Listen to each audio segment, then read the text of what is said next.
минувшие выходные в этно-ресторане «Алем» в теплой и душевной атмосфере журналистка и писательница Зера Бекирова поделилась своими воспоминаниями, рассказала о жизни и творчестве.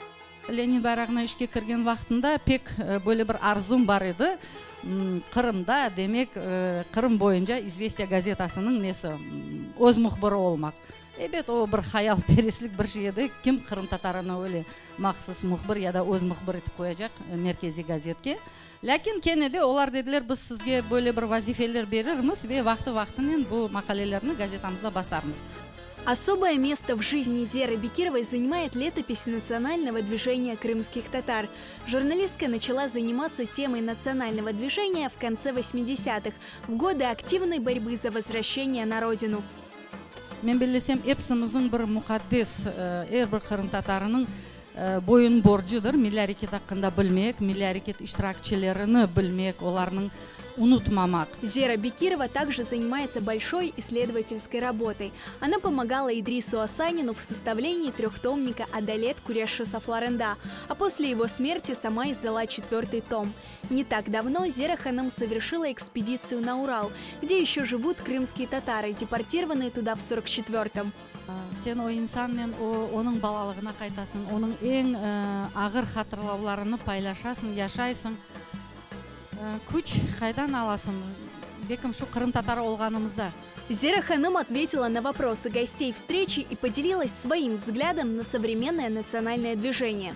Біздің Қырымда яшамамыз, Қырымда қалмамыз, Қырымды ташлап кетмемеміз, мұнда қалмамыз да бұл büyük vazifelerімізден бірісідір. Evimizde bu тіл mühitini yaratıp, ana тілімізді unutmamasak. Çünkü тіліміз olmasa milletimiz olmaz, milletimiz olmasa devletçiligimizin de gereği yok. Hepsi biri-birine bağlı.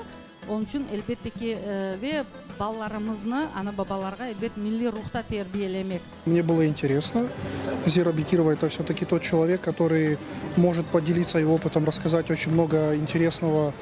Жанланасың әр вақытта бөлі көрішулерді. Зера ханымы ал барғаны іші пек мұйымдар. Мариэлде, Уралда, әлі да сүргінліктен қайтып оламаған инсаларымыз бар. О да büyük фажадыр. Onun için bu meselelerini көтерmek керек ve milletimize göstermek gerek. Мероприятия, которые проводит Харадинис, подобные встречи, нас очень интересны, очень насыщены патриотизмом, рассказами о тех геройствах, которые были в крымско-татарском национальном движении. Это является хорошим наставлением для нашей молодежи. Әр вақыт бөлі инсаларының көрішкенде яны бір шелеріні өз үшін аласың. Бөлі китаплар бұл біздің тарихымызны бізге яшыларға көстере, олар кереклі.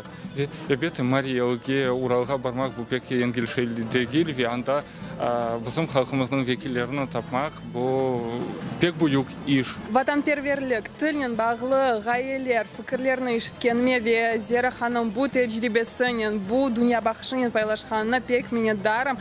Өзім үшінді яқын, өзіме жүрегіме яқын келген шелерінді ішіттім. В связи с пандемией коронавируса встречу провели с минимальным количеством гостей и соблюдением социальной дистанции. Все желающие могли посмотреть мероприятие в прямом эфире. Бұл коронавирус вазиетінен çok адам келіп olmadı, ләкин келген яшыларда бұл ішке ләқайт олмағанлары ве мерақланғанлары, кедерленгенлері халқың мәселелерін мені пек қуандырды. Бөлі әлбет көрішу тешкел еткен үшін мен Краймен Татарска бек müteşekkirім олардан.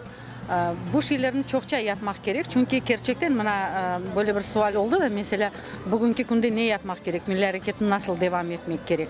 Ve böyle konuşular elbet milli hareket iştirakçılarının konuşu, teşebbüsçülerinin konuşu yapılsa yaşlarga bir yol yorup gösterilgen dayan olur.